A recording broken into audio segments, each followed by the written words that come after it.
What up, nerds? Welcome back to the channel. My name is Leslie Smith, and today I'm going to talk to you about all of the wonderful books that I read over the last week. Some of them I finished that were carryovers from the week before, some I started this week, and then I'm going to talk about what I plan to read next, starting with books that I finished. I did, like I promised after filming last week, I picked this one up, Horseman of the Apocalypse by Joseph Sale. I finished it. So the first and second books had a lot of things happening that seemed to happen independently of each other, but in book 3 we start to see some of those plot lines converge. We see characters popping up in different places. Without a doubt, this is my favorite book in the series so far. I also think it might be my favorite Joseph Sale book. Period. He is keeping the same energy going forward. He's only getting better with what he's doing. I cannot imagine what's going to happen with the other 3 books in the series. I just can't, y'all. I also finished the anthology that I was working on, American Cannibal. It was edited by Rebecca Rowland. Has an all-star cast of authors that took part in this anthology about cannibalism. I have always typically steered clear of that subject. It grosses me out because they never fail to describe the scent of human meat cooking as smelling like pork. I like bacon, y'all. I will eat bacon on everything, and I'm like, I don't need you to ruin bacon for me.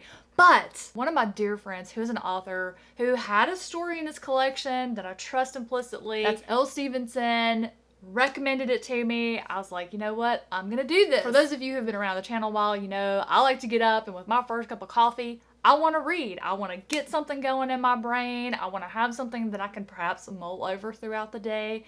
And so I do that by reading a short story because it also gives me that first thing in the morning sense of a completed task. I got up, I read something start to finish, gives me a good feeling about myself and the day. So I was getting up and reading these stories. Yes, they're some of them quite disgusting. They're horrifying, but they're written so freaking good that you can't not like it. Now, of the 20 stories in this collection, there were maybe 4 that I didn't particularly resonate with, but the other 16 just knocked my socks off. I enjoyed it. I found myself looking forward to getting up the next morning to see how the author of the day was going to incorporate this theme of cannibalism into their story. Not only were all the stories centered around the cannibalism theme, they were also historical fiction, which made it even more interesting. Love, love, love. Highly recommend this one. Next, I gotta eat some words because when I talked to y'all about the Bitter Twins last week, I was almost halfway through and I was saying, oh, it's got middle book syndrome. It's a whole lot of setup. Luckily, my saving grace is I finished that by saying, you know what? I still got half a book left. I've had other books turn into 5-star reads with the second half. Oh my goodness. It's like this book heard those words and said, you know what? I'm going to spite the nose on your face. I'm about to get really good. I'm going to make your head spin with all of the things that you are about to learn, things that are going to get revealed, how it's going to end.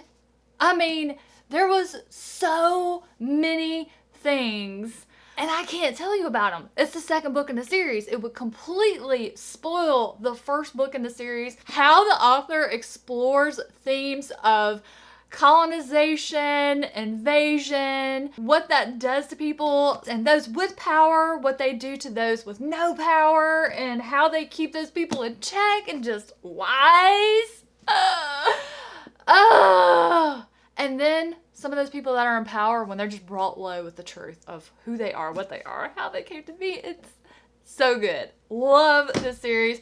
I'm going to have to make some time to get that third book in. I don't know how it's going to end. I know how it's going to start. I cannot wait for how it ended with what I know is going to start the next one with.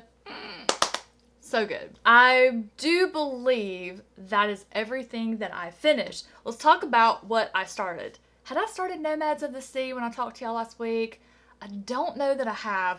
I'm almost done. This is a huge book. I'm not listening to it on audio. I'm not immersion reading. I'm simply physically reading. Cody Zucker debut novel. Wrote it during the pandemic. Amazing. The characters. This author can write some characters. I am in love with everybody. I am invested in everybody. There are 3 points of view. We have Sig, we have Bryn, or maybe Brian. It's spelled B-R-Y-N. I prefer to call it Brian because I got a couple of really good friends named Brian. And then we have Idalia.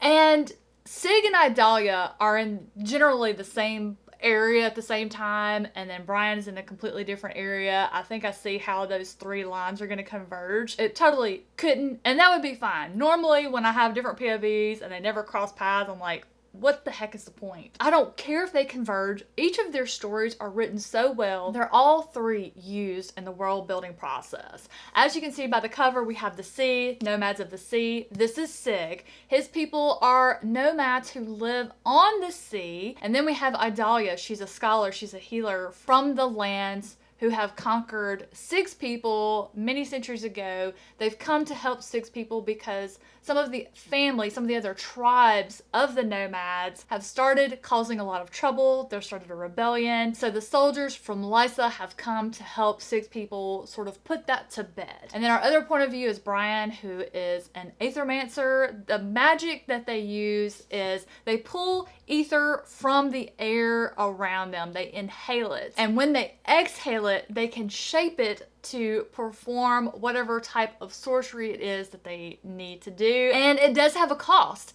It literally burns the flesh of your lungs, how long you hold it in. You can pull in too much and burn out. I have been fascinated by learning about this magic system, seeing how it works. Idalia is the same way. She shares that curiosity with me. She asks lots of questions, and through her, I learn about the gods that Sig's people worship, how they commune with their dead ancestors. And then, of course, Brian's POV shows me the gods that those of Lysa worship. I'm just in love with this book. It's so good. I have flown through it. I absolutely expect to finish this last 100 or so pages today when I get done talking to y'all, so be looking forward to reading my review coming up for that one. Let's see, what else am I reading? Once I finished the American Cannibal anthology, I moved into Miracles for Massacre. That is written by James G. Carlson and Michael R. Collins, and the first story was so good. I read that on a Monday morning. I needed that laugh. It's called The Sequined Spectre. It is about the ghost of Elvis who is haunting a couple, and they call in one of their friends for help, and it just goes from there. It was so unexpectedly enjoyable, as I've come to expect from anything that has James G. Carlson's name on it. The prose is just so good. But the humor and the fun, with also the little bit of tinge of horror to it, perfect mix. Really enjoyed it. It was the perfect short story to start my day off on a Monday. I will probably have this collection finished by the time I talk to you guys next week, so I can give you my overall opinion of what I think is the collection as a whole. And then I started the audiobook for Everything I Never Told You by Celeste Ng. And somebody dies in the first chapter, like the first sentence, I believe, says, hey, this person is dead.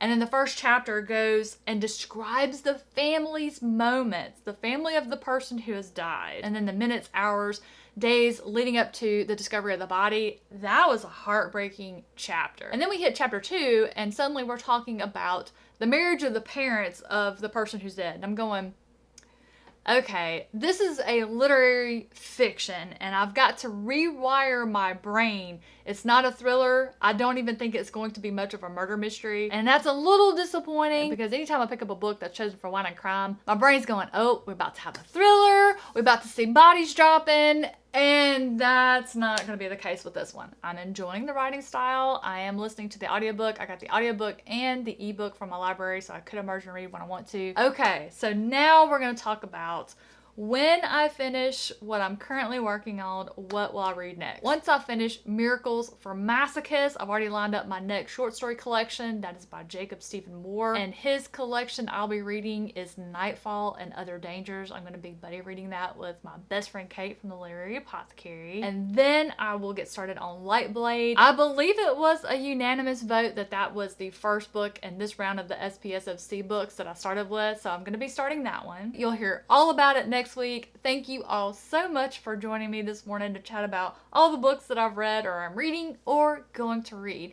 Have a fantastic rest of your day, and I'll catch you in the next one.